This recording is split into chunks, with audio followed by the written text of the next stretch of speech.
Assalamualaikum class. I hope you all are doing well. Let's get start our today's lesson. Today we will discuss about the first phase of mitosis, which is known as prophase. In our previous lecture we have discussed that mitosis is a type of cell division by which a parent cell divides and produces two daughter cells with the same number of chromosomes.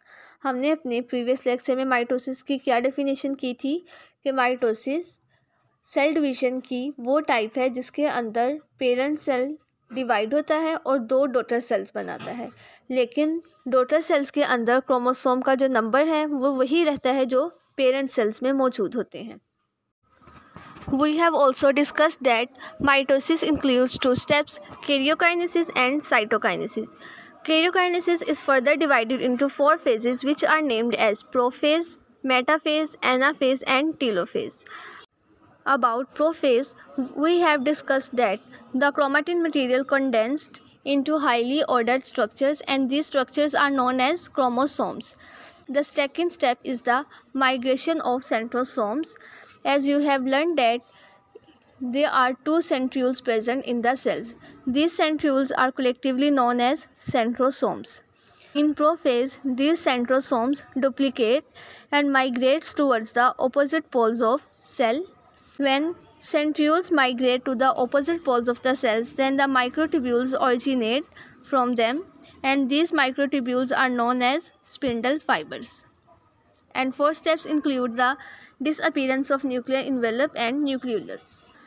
Prophase जो है वो 4 steps के अंदर complete होती है. First step में क्या होता है कि जो क्रोमाटिन मटेरियल है वो कंडेंस होता है और क्रोमोसोम्स की शक्ल इख्तियार कर लेता है. सेकेंड स्टेप जो कि माइग्रेशन ऑफ सेंट्रोसोम्स है. चैप्टर नंबर 4 में आप लोगों ने पढ़ा था कि सेल के अंदर दो सेंट्रियोल्स प्रेजेंट होते हैं जो एक दूसरे के साथ 90 डिग्री का एंगल बनाए हुए होते हैं.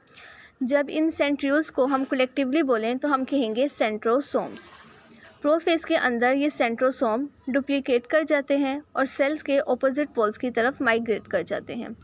फोर्थ स्टेप के अंदर इन सेंट्रियोल से माइक्रोट्यूब्यूल्स यानी जो ऐसे थ्रेड लाइक स्ट्रक्चर्स हैं जो ट्यूबलिन प्रोटीन्स के बने होते हैं, उन स्ट्रक्चर्स को हम कहते हैं स्पिंडल फाइबर्स. सेंट्रियोसोम से स्पिंडल फाइबर्स ओरिजिनेट होते हैं. और फोर्थ स्टेप के अंदर न्यूक्लियर इन्वेलप यानी जो न्यूक्लियस की मेम्ब्रेन है वो मेम्ब्रेन और न्यूक्लियस के अंदर जो एक डार्क स्पॉट हमें नज़र आ रहा होता है उसे कहते हैं न्यूक्लियोलस. तो फोर्थ स्टेप के अंदर न्यूक्लियर इन्वेलप और न्यूक्लियोलस डिसअपीयर होना शुरू हो जाते हैं. जैसे आप लोग डायग्राम में देख रहे हैं कि सेल के अंदर जो न्यूक्लियस है उसमें थ्रेड लाइक स्ट्रक्चर्स मौजूद हैं. इन थ्रेड लाइक स्ट्रक्चर्स को हम क्रोमेटिन कहते हैं. तो ये सेल की वो स्टेज है जब अभी प्रोफेज स्टार्ट नहीं हुई और न्यूक्लियस की एक तरफ दो सेंट्रियोल्स प्रेजेंट हैं. जब दोनों सेंट्रियोल्स को हम कलेक्टिवली बोलें तो हम क्या कहते हैं, सेंट्रोसोम्स. ये वो स्टेज है जब प्रोफेज स्टार्ट हो चुकी है क्योंकि न्यूक्लियस के अंदर जो थ्रेड लाइक स्ट्रक्चर्स थे वो हाईली अरेंज्ड हो गए हैं और उन्होंने क्रोमोसोम्स की शक्ल इख्तियार कर ली है. जबकि जो दो सेंट्रियोल्स पहले सेल के यहाँ पर प्रेजेंट थे अब वो सेल्स के ऑपोजिट साइड पर माइग्रेट कर गए हैं. ये अब सेल की वो स्टेज है जब जो न्यूक्लियर मेम्ब्रेन है वो डिसअपीयर होना शुरू हो गई है. जैसे आप लोग देख सकते हैं कि यहाँ पर छोटी छोटी लाइंस हैं, छोटे छोटे लाइंस के सेगमेंट हैं. तो इसका मतलब ये है कि nuclear membrane Aahista Aahista disappear हो रही है जबकि जो सेंट्रियोल्स हैं उनसे थ्रेड लाइक स्ट्रक्चर्स ओरिजिनेट होना शुरू हो गए हैं.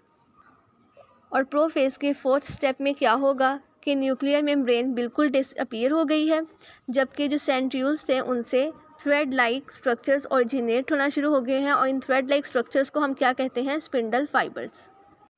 और ये जो स्पिंडल फाइबर्स हैं ये ट्यूबलिन प्रोटीन के बने होते हैं. स्पिंडल फाइबर के एक कंप्लीट सेट को हम माइटोटिक स्पिंडल कहते हैं. After prophase the next phase of mitosis is metaphase. In metaphase spindle fibres gain sufficient length and increase their size. The spindle fibers then attach to the kinetochore of chromosomes and in this way they arrange chromosomes in the center of the cell along the equator. And this arrangement of chromosome is known as metaphase plate.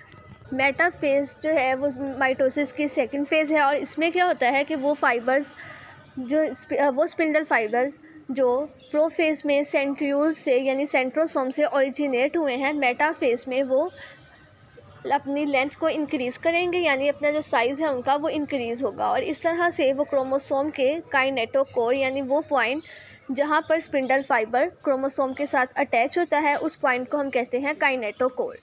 तो spindle fibres chromosome के kinetochore के साथ attach होंगे और chromosome cell के centre में arrange हो जाएंगे और इस अरेंजमेंट को हम कहते हैं मेटाफेज प्लेट। जिस तरह डायग्राम में भी आप लोग देख सकते हैं, ये मेटाफेज की डायग्राम है और इसमें क्या हो रहा है कि स्पिंडल फाइबर्स की लेंथ इंक्रीज़ हो रही है। कुछ स्पिंडल फाइबर्स क्रोमोसोम्स के काइनेटोकोर के साथ अटैच हो गए हैं, जबकि जो कुछ स्पिंडल फाइबर्स हैं वो आपस में अटैच हो रहे हैं। तो इस तरह जो ये वाली अरेंजमेंट आई है सेल के इक्वेटर में अरेंज होने वाली क्रोमोसोम की, इस अरेंजमेंट को हम कहते हैं metaphase plate. Mitosis is the separation of nuclear chromosomes into two identical daughter nuclei. It is divided into four key phases: prophase, metaphase, anaphase, and telophase. An additional phase called cytokinesis occurs after the complete nuclear division. Before a dividing cell enters mitosis, it undergoes a period of growth and rest. This period is called interphase. In interphase, the genetic material of a cell increases. Prophase. During prophase, the chromatin condenses and becomes short and thick to form chromosomes. Each chromosome has two sister chromatids joined together at the centromere. The nucleolus disappears and the nuclear membrane starts to break down. The centrosomes, each with a pair of centrioles, move apart to the opposite poles, forming a spindle between them. Metaphase. During metaphase, microtubules of the spindle interact with chromosomes. This causes the chromosomes to move and align along the middle of the cell or the equatorial plate. Sister chromatids are held at the centromere, confirming the presence of protein structures called kinetochore at the surface. The kinetochore holds the chromosomes and attaches them to the spindle. Okay students, the question may ask from this topic are following: define spindle fibers and mitotic spindles.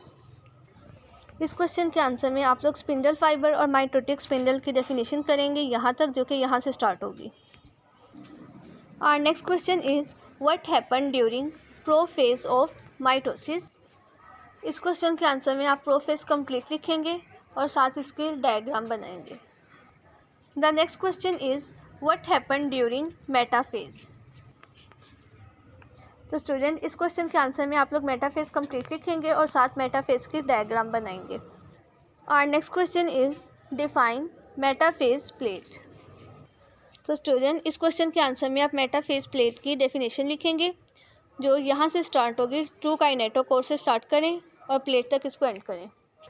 Urdu medium के students इन question का answer किस तरह से देंगे? Our first question is spindle fibres और mitotic spindle की तारीफ़ करें। तो इस सवाल के जवाब में आप लोग यहाँ से स्टार्ट करेंगे कि दोनों सेंट्रियोल्स यहाँ से स्टार्ट करेंगे और यहाँ पर इसको एंड करेंगे। The next question is prophase को तफसीलन बयान करें। तो आप लोग इसमें प्रोफेज कंप्लीट लिखेंगे और साथ प्रोफेज के डायग्राम बनाएंगे। The next question is metaphase को तफसीलन बयान करें। तो इसमें मेटाफेज कंप्लीट लिखेंगे, साथ मेटाफेज की डायग्राम बनाएंगे। Our last question is metaphase plate किसे कहते हैं? तो इस सवाल के जवाब में आप लोग यहाँ से स्टार्ट करेंगे कि हर क्रोमोसोम के साथ मुखालिफ सिमतों से और यहाँ पर इसको एंड करेंगे।